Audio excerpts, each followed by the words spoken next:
everyone. Just wanted to give you guys a quick content/trigger warning. This episode of Lovecraft Country Bumpkin discusses topics related to violence and sexual violence. Welcome to Lovecraft Country Bumpkin, y'all. We're your hosts, Klara, Tori, and LaTara. We'll be here every week to chat about the show, its themes, its best moments, and anything else that gave us nightmares. In this episode, we follow Jia, a Korean woman from Atticus's past, possessed by a kumiho spirit. Kumiho feed on the souls of men through sex, and when Jia falls in love with Atticus, who is serving in the army in Korea at the time, she attempts to suppress her nature in order to have a relationship with him without killing him or relinquishing her kumiho identity. So I was really excited to see the kumiho here because I love the nine-tailed fox spirit, like myths. They have them all over the place. They have them in Korea, of course, but also in China and Japan, and they're like different and unique in each of these countries. But I thought we should probably go ahead and give a crash course first in Gumiho Legend, since I'm sure many of our listeners are not familiar with this one. So I love a crash course lesson. I'm not familiar. I do too. It's fantastic for us also. It should be more well known. Gumiho are so fun. This is coming from somebody who studies monsters in grad school, so take fun with a grain of salt. But of course, fun.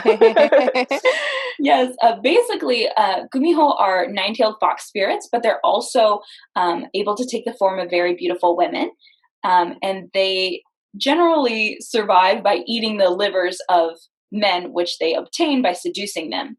So you can already see some pretty significant differences in the way Jia was portrayed versus the way that Gumiho traditionally are. Also, the 100 men is pretty steep. From what I hear, Gumiho generally need to only eat 9 men to become humans.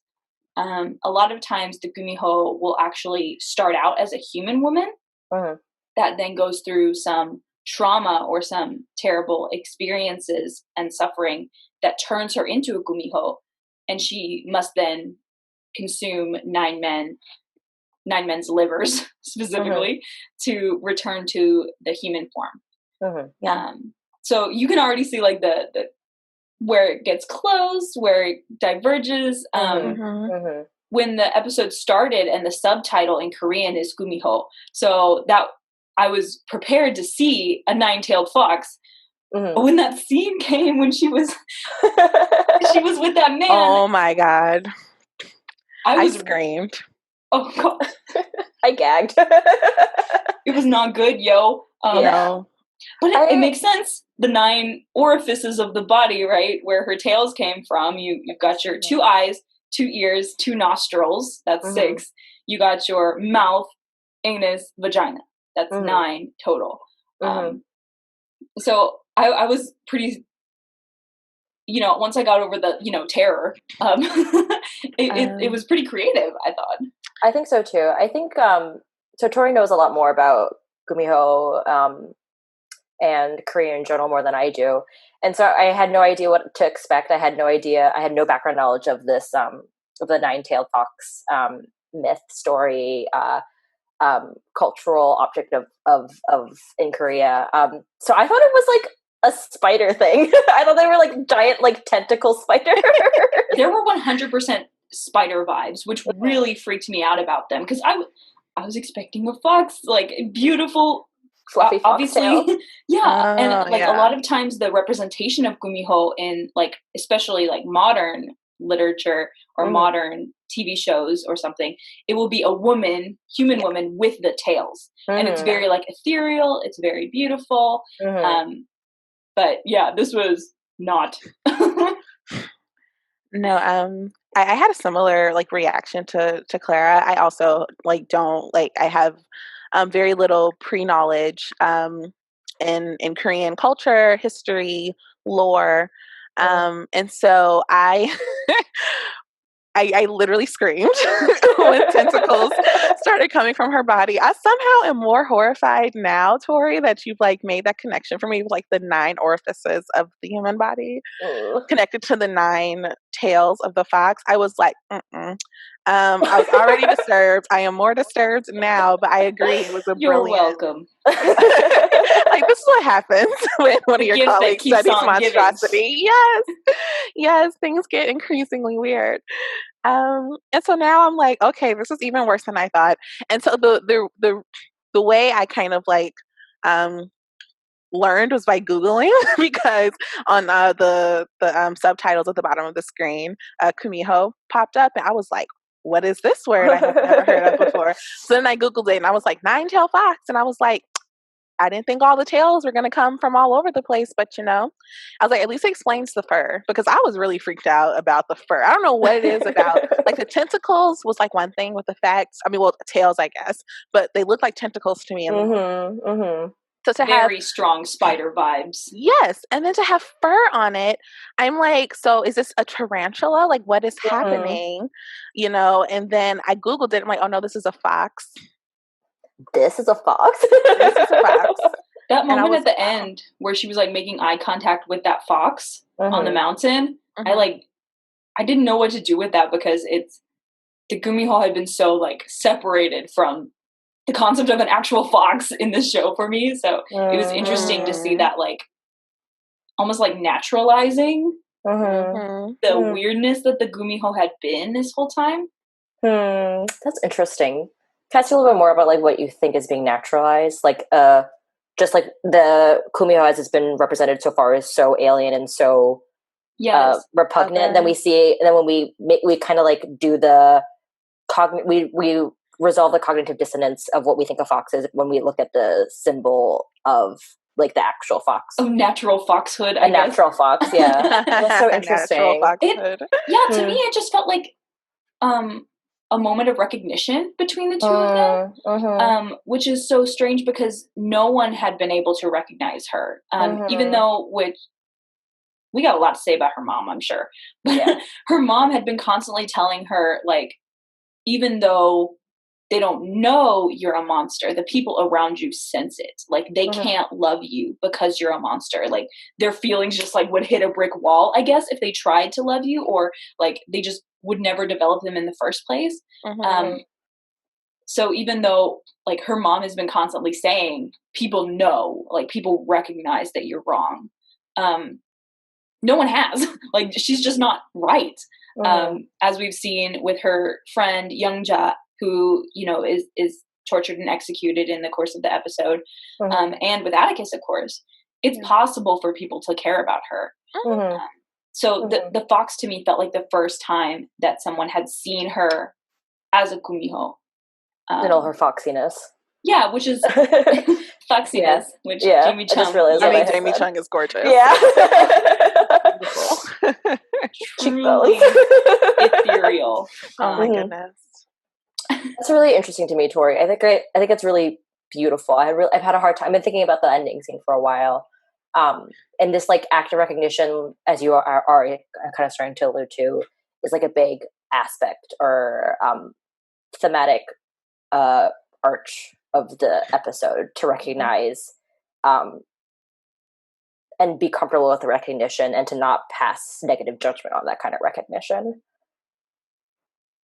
Well, we've already started talking about this, so we should probably go ahead and just give our Bummy Award for who won the episode to Gia, right? Yeah. Absolutely. Across the board. I mean, who else? Across I have some runner-ups. I have the shaman lady, the mother, but like, I don't know. I think it's got it. Like, it's Gia. Like, it's gotta be Gia. It has to be her. Yeah. I think there's so much going on with this character. Like the affordances of the Gumiho legend as it's constituted here. Because I think it was a little confusing. Let me just like recap that there was a child named Gia, and her mother had her out of wedlock, and the mother remarried, and the stepdad was sexually abusing young Gia. The mother found out about this and hired the shaman from the final scene to summon a Gumiho spirit. What she didn't know was that this Gumiho spirit was going to bury or destroy. It's unclear. Yeah. But, you know, in any case, the Gia that existed before the Gumiho was summoned is now missing. And her mother wants her to consume 100 men in order to release the Gumiho spirit. And here we see Gia choosing not to do that and choosing to embrace her monstrous identity as herself. Yes. So what do we make of the fact that the only memory Gia has of her former self, her human self, I've got big air quotes around this, they come from the mind of her stepfather who raped her. And while Gia, as we know her now, the Gumiho Gia, doesn't remember it, she remembers doing it. Yeah, because she has the memories of all the men she consumes. Yeah, I think it's kind of like, it's heartbreaking, obviously. But to kind of like begin to uncover the kinds of disidentification that happen after something like that is so traumatic. And to like see yourself, or see someone who looks like yourself at least, to be assaulted in that way, and to know that there's some kind of like dissonance or some kind of disidentification, there's some kind of slippages, what's happening between, Gia as Gumiho, watching Gia as non-Gumiho, and to kind of try to make sense of the distance between the two Gias in light of the perspective of another person. So it seems like it's all very, I don't know, the perspectival directions of it are very complicated. And I think that's kind of where I'm landing on this one, is that there's a direction to this, there's a directionality to seeing the self and seeing the transformation of the self that I think is specific to understanding trauma and sexual trauma. I think I am so like, I think the way you like sort of think about like this like disidentification of the self, in terms of like in viewing trauma, right? Like there's a you before the trauma and a you after trauma, and like that the being able to see like the earlier you as your current you, that's different from the current you. Yeah, exactly. And it's like, sorry, so while you're in the position of your current you, trying to look back and see the former you, there's like there's a big gap between the two, because in some ways they aren't the same person anymore. And I hadn't really thought of it that way until you just said it just now, Klara, is kind of like a more literal interpretation of this kind of splitting of self, of consciousness. I'm sorry, I'm not quite sure how to phrase it, but that happens through trauma, or that some people had described it as in that kind of way. And I think in particular, one of the things that made me the saddest about Gia is that the original Gia, like Tori mentioned, is gone, right? So it's like the one that we're getting to know, like she's like said to her mom, right? Like, your daughter's not in here. I don't have her memories. But right? Is she? We Like, don't know. we don't know for sure. But she feels like she isn't. She feels like the current Gia feels like that daughter is not in there. I mean, this is an argument she's trying to make to the mom, which obviously I guess we could like discount that as like she just doesn't want to disappear, theoretically. Yeah, we don't know for sure. Which fair. Very fair. But regardless, like, she's like, look, this girl's not here no more. And I think that was one of the things that made me the saddest, because I'm like, man, this original girl not only was like so born in like to a single mom, which means that they were basically social rejects, and then like they finally get the social safety of a husband and father, only for that man to then molest her repeatedly, and then she disappears. Like that, it's a tragic story. That's deeply sad. That's deeply sad. It is. Yeah. So as much as we're attached to Gumiho Gia, there is the original Gia that, to put it maybe a little bit crudely, got like the raw end of the deal. And really drew the short stick. And we have this understanding of her, we have this story of her, but we have no access or no way to relate to her. I don't want to use the word access, but no longer have the capacity to or as it is currently, to truly know her or attempt to even really to know her. I want to move on to Standout Scene because I think it's related. My scene, at least, is my standout scene was that scene where she's going around, dimming all the candles after having eaten someone and talking with her mom about whether little Gia is still in there. And she starts singing that song. Yeah. And she's like, look, like the mom is taking it as proof that that human Gia is still in there. And she's like, her voice switches to that of the father. That was super chilling. But and then the revelation that, like, yeah, I know the song because he heard her sing it when he was raping her. Not because she knew it because her mother taught it to her, but from the different perspective, from the other direction. She knows it from the perspective of the rapist. I think perspective of the child. There's so much about the mom too. The mom was actually a runner-up for me for standout for who won the episode because obviously there was so much wrong with what she was doing and the way she was treating Gia, but I don't want to say but. There's so much wrong with the way she was treating Gia. And she had a lot of trauma herself and a lot of anger and a lot of incapacity.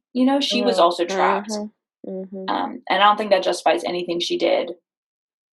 But also, like, I don't come from a cultural understanding of Gumiho. Yeah, exactly. I just know what I read on the internet and what my friends are telling me. Yeah, but, like, that's an important thing to say. Yes, she makes her into a sex slave. There's, like, prostitution vibes going on. Like, there's so much, like, it's just so much deeper than your average, like, I think it's a very Asian American trope of, like, wanting to be filial, but also wanting to be your own person, like, of trying to decide who to be when your parents have already decided who you should be. I think that's, like, a very, like, common thing in Asian American literature, but this is so beyond that. Yeah, I think, what do I think? I think the scene is very complicated, and in terms of, like, we're, like, starting to, like, flesh out, like, the relationship between, or we're fleshing out more relationship between the mother and Gia. And, in terms of, like, passing judgment, which I think is something maybe potentially the ethos of the show is against. But, like, Gia's mother summoned the kumiho to save her child, and unknowingly, potentially ignorantly, potentially irresponsibly, I'm not ready to, like, necessarily attach those words, lost the thing that she was trying to save, the person she was trying to save. Yeah, and this kind of, like, I think Tori's picking up on an interesting trope of, like, for Asian American lit,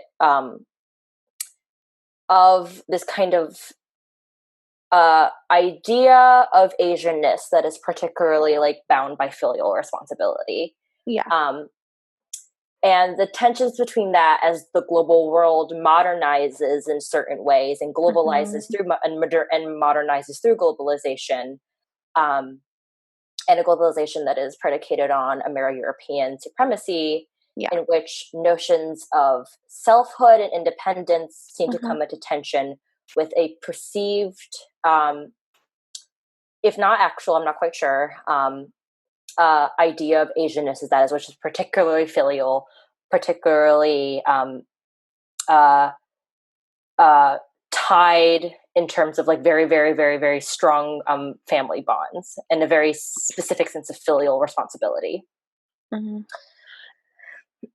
I think to build on what you have said, Klara, in terms of the strength of the filial responsibility, like, and also that, like, it is the responsibility of the individual to do things that benefit or support, like, the aims or the reputation, or the status of your family. That, like, that the self is supposed to be subordinate to the familial.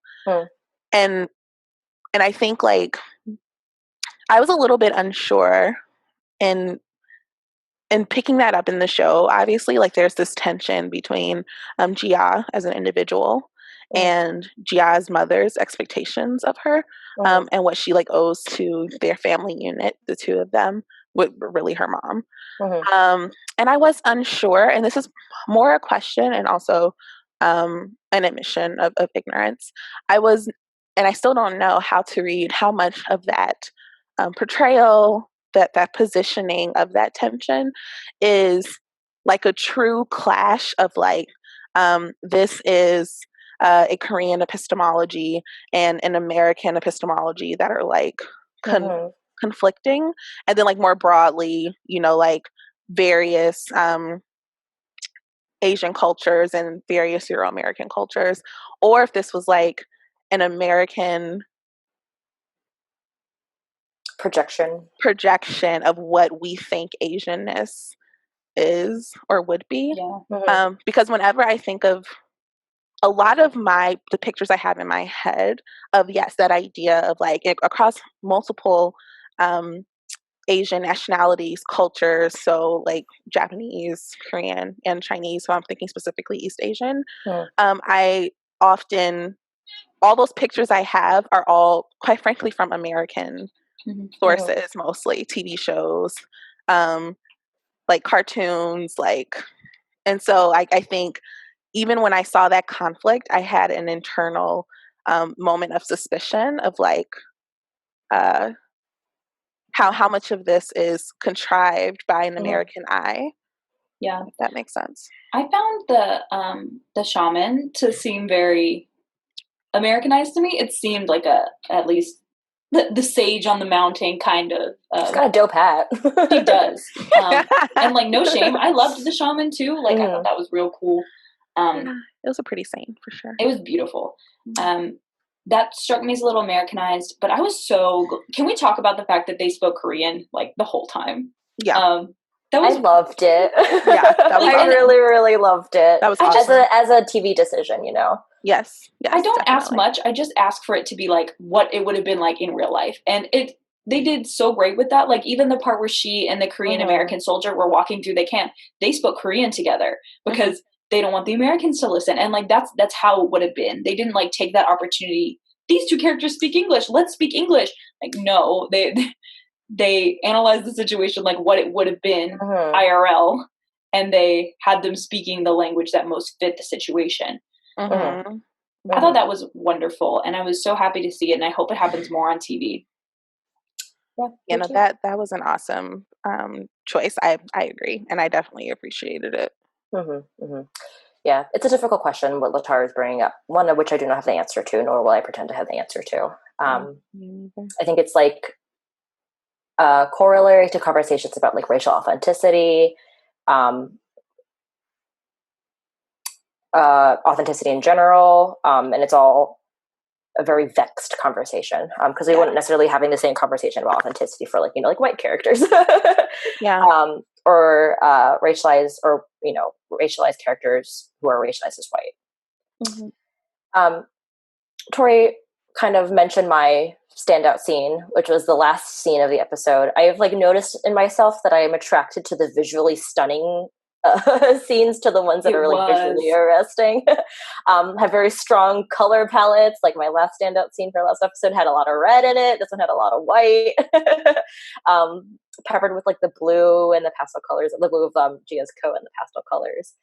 I think the fox and how we are asked to interpret the literal fox is could be very hokey and could be very kind of like forced and contrived, but I think actually was quite beautiful and provocating in challenging ways. And I think how this is setting up the future episodes, I think, to be quite sophisticated as well, to start to see the threads that were present in the series so far starting to be pulled together and tied together. Yeah, because we didn't have a lot of wrap up actually in that episode. Like it felt like Gia might be back, which I would love. I hope so. I hope so. We never had an explanation. Like we never heard what went down. Like as far as the Gumiho spirit, we never got any like real clarity on what Atticus called her for. He had that like translation in the book that said D-I-E. Mm-hmm. So I'm wondering if it has to do with her prophecy, like of him dying. But does that mean that the book that he was translating, the Book of Adam, does that also have a prophecy concerning his death, which would be interesting in all kinds of different ways too? To ask about like what it means, like, and this is me just thinking, like, what does it mean to have prophecy be global in this way? Yeah. For like that project of prophecy, or like the concept of prophecy be, I don't like the word multicultural, but to be multicultural in this way, to be cross country in this way, to be international in this way, I think is interesting. LaTara, what was your standout scene? My standout scene was the scene where the American soldiers took Gia and the rest of the nurses on her shift to question them and murder some of them in order to find the spy. And so that scene was my standout scene for two reasons. One, in terms of execution, the moment when the first soldier shot the first nurse, and like the sound went out, and it was just like white noise and like Gia's heartbeat, The ringing. And it was like that moment of like shock, but also that moment of adrenaline, the body preparing itself for fight or flight. And I felt that physically, like I because of the way in which the production team executed that moment. And then when the second shot happened and the blood splattered onto Gia and she was frozen, I felt my own body, like my heartbeat speeding up. I felt myself freeze and like begin to feel like I was more aware of my surroundings. Like I had a very physically intense response to that scene. And so I thought it was just well done from like a production quality, editing, sound type of thing. We see so much of Gia covered in blood, right? Yeah, so much. But this was so different. This is so much more impactful. Yeah, well, especially because then the other times, like previously to that, when we had seen her covered in blood, if I remember correctly, it was after she had like had sex with and ate the guy. So it was like she's covered in blood because of her own stuff, but now she's not covered in blood because of her stuff. She's covered in blood because of other people's stuff. And the scenes at the hospital after that, like subsequently, like she has that moment where she's like staring at her hands and trembling. Yeah. You're wondering like how much of that is like the trauma of what happened to the other nurses and young Ja. That was, and then when Youngja threw herself in front of Jian, was like, no, it was me. Like, she confessed because this was her best friend. We can talk about what their relationship may or may not be later. But I loved that scene for the acting. I love that scene for the like I said, the way that I physically responded to it. I think also Atticus felt utterly foreign to me in that scene. Yeah. And he had mentioned previously. Couldn't recognize him. And he had said previously to Letty that he had done, that he, in the war, was when he realized he could be as violent as his father. And it's one thing to hear him say that, and it's another to see it and like look in his face and be like, honey, who are you? And then later on, I remember it, like when he was in the hospital bed reading with his cracked glasses, I remember thinking, oh my God, there's Atticus. Right. Like I recognized him there in a way that I didn't. In the scene wherein he shot the nurse. So yeah, that scene, I had a lot of things happen in my head in like 30 seconds, which is why I thought it was so well done. I think it's time for us to move on to the cross country awards because there's a lot. Because we're literally cross country this time. As our listeners will know, the cross country award is an award that goes to the theme from Lovecraft Country that's the most relevant in our country, or maybe Korea. And I think there's a lot of things we could mention here because there's a lot of things the episode mentioned in passing, like very like hit or quit and like hit and quit kind of things that could have been a whole episode by themselves. For example, communism had a relatively marginal role, even though it's the entire ideological justification for the Korean War. We have Youngja, of course, who is very, like, she is a communist, and she is murdered because of her role. I mean, I think she was the spy, right? Like, I think that was actually her. Or she's a spy in the chain of informants. Yeah. But it felt like a relatively small aspect in a weird way, I guess, because maybe to Tik and Gia, it's not important. Like it's not why they're fighting. It's not why they're healing. Like it's ultimately far away from them too. We could also talk about Japanese occupation. We could talk about comfort women. We could talk about the draft. We could talk about race relations in America between different like marginalized people, like the relationship between Tik and this Asian American soldier. What did you guys pick for your cross country award? I can start this time because I struggled to pick one. So there were two things. One was the relationship between Gia and her mother. Just in terms of like, even though like I question my own analysis here in terms of like what assumptions I may or may not be making. I do think there is like an idea, like a fear of like, I want my parents to love me. That to me felt accessible and I don't know, like true. Like I worry too. Like, do I make my mom proud? Like does she respect me? Like, it's so universal. Yeah. And like, and even though like I also, it's like the reason I didn't say that is because I also hesitate to put like Klara, I want to be very careful with what names or titles or judgments I put onto things. I will say universal just because I think it's the closest approximation I have, perhaps. But you know, like as humans, that we want connection, and that the person, I think I've always been told one of the people I should be closest to in my life is my mom, like the woman who gave birth to me. And Gia's mother gave birth to the original Gia and also brought forth this one. And regardless of how this Gia got here, this is still the woman she's been with all this time. This is still, for all intents and purposes, her mother. And the feeling that your mom is refusing to love you, and that you have to do perhaps things that you, at least in the present, don't want to do in order for your mom to be pleased with you is hard and is painful. And so that was one thing I think in terms of cross country awards, that parent-child struggle of wanting your parents' acceptance, which I think is a natural want. If not universal, I think very, very common. But my other cross country award, really it was because of this pandemic, like going to the movies. And I know that the reason Gia can't go to the movies is because the movie theater got shut down because I assume they thought the owner was a communist or communist sympathizer because it had like all that graffiti on the front of the building. I don't remember. I don't know. It was closed when she went or whatever. And I understand that our theaters are closed right now for other reasons.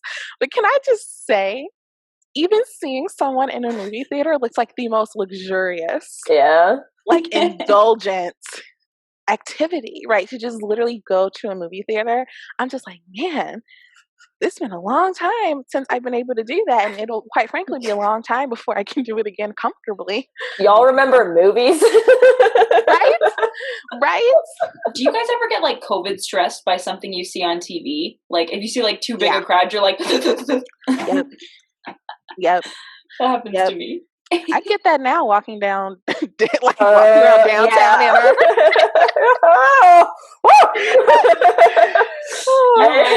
It's another story. My bad. No, my cross country award was actually pretty similar, because I was interested in the American empire of entertainment. How Gia, could hate Atticus, possibly rightly so. But also, I'd say rightly so. Rightly so, you know. Like, it's a fair hate. You can have the whole debate about like whether he's a monster because he did something monstrous, but but yes, but then he like brought her a movie, and of course, like that shows his feelings for her. It shows that he cares about her and listens to what she likes and what she's passionate about. But there's clearly like a disconnect between what Gia feels towards Americans out there that she knows and Americans on the TV. She speaks English really well because like she wanted to watch the movies, I'm sure. Like, or she watched enough movies. Or she watched enough movies to speak English, which is a lot of movies. Yeah. And I think that it's still the case these days that American culture is just everywhere because of how ubiquitous our entertainment is. I lived in Japan for a bit. You would not believe how many Japanese people told me that their favorite artist was Taylor Swift. They can't understand what she's saying most of the time unless they're like exceptionally better at English than most Japanese people, because honestly, understanding people singing is a lot different from understanding people talking. But yeah, like she's still their favorite. Like they're watching her music videos. They're looking at how she dresses. They're looking at what she says about feminism or about politics. Like, it's really interesting. And I think present in today's society, you can see how cultures are Americanized, not by being invaded, but by just accepting American entertainment and like that becoming pervasive. Yeah. I once heard that America's greatest export in the last 50, if not 100 years is pop culture. And I think it's interesting choices for the part of the writers to kind of use Judy Garland's fame and stature in American TV and American movies in this way, because her own personal biography is so tragic. The abuses that she underwent in Hollywood, her, relationship, not her relationship, her, the studios, need to put her on drugs, which affected her health for the rest of her life. And there's I think it's interesting to ask us like what the ubiquity of American celebrity and American pop culture is doing for people in America and then people globally, and what this kind of celebrity and ubiquity means and signifies.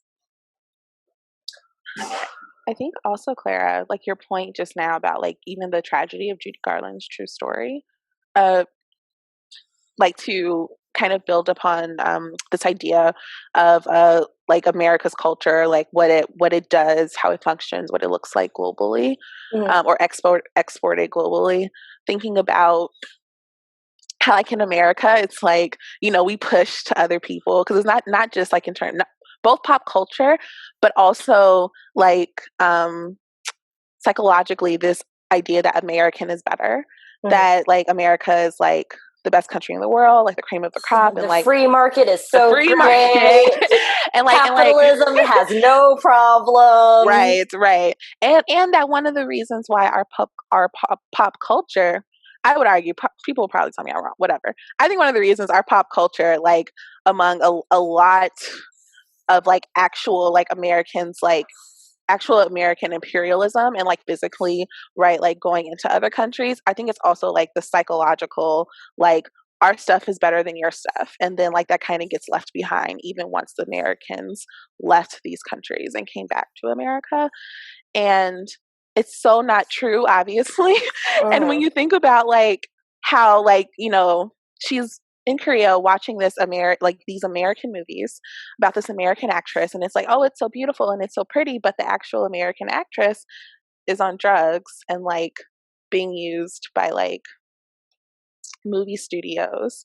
And it just like listening to you talk made me think even of like the scene where the American soldiers were like entering into like her city, and they like, don't be Do not afraid. be afraid. America is here. And I'm it's like, speaking no, English to a bunch this of is Koreans. a bunch of Korean. I'm like, look, this is when you should be afraid. Okay. Like, this is not when America shows up in tanks, that's probably no, that's just not a good sign.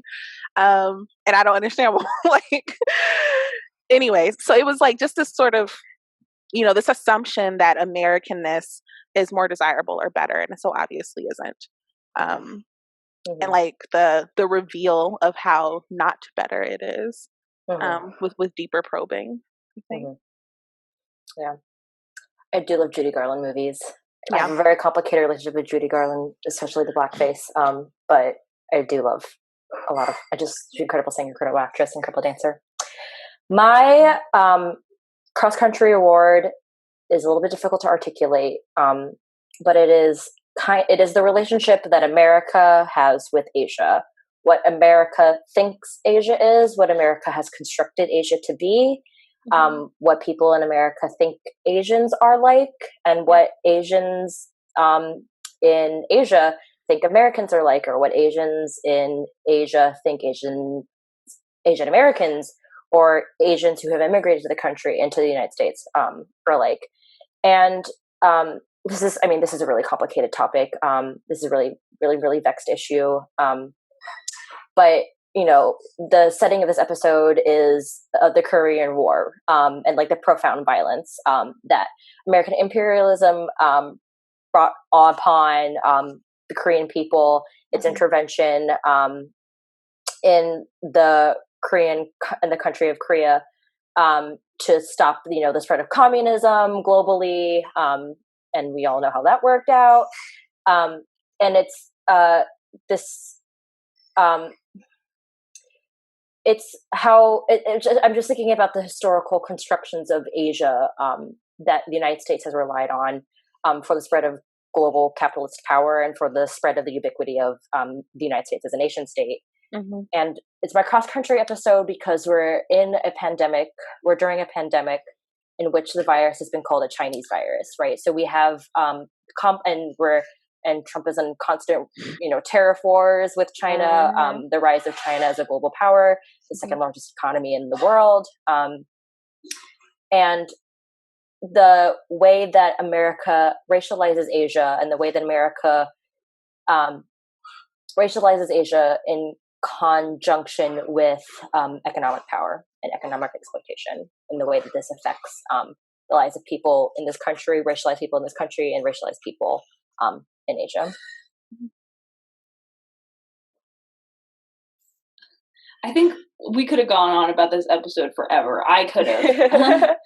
I think I just like to end with a question which I think doesn't have an answer, so maybe that's the best kind of question to end on. But this episode is really asking us to think about what makes a monster, or better, what makes a person, right? Is it having a human body?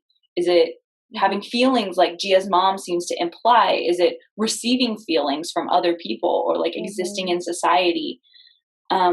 And does doing monstrous things make people monsters? I think it's a question that doesn't get answered here because there's still a lot unclear about what Gumiho are even like in this case. Like, did she need to eat these men to survive, or was it something she was doing because mom asked? Like, was it something that she questioned, or did she only start questioning once she realized that she would disappear? And Atticus, of course, was terrifying. He's our hero, but he wasn't a hero here. He was the villain, and rightly so, I think. So allow us to just leave you with all those confused feelings. I hope you enjoyed today's podcast. Please remember to like, subscribe, and leave some comments for us, because this really supports us and helps us grow our community. And remember, not only can people be monsters, but monsters can be people in creepy, crawly Lovecraft Country.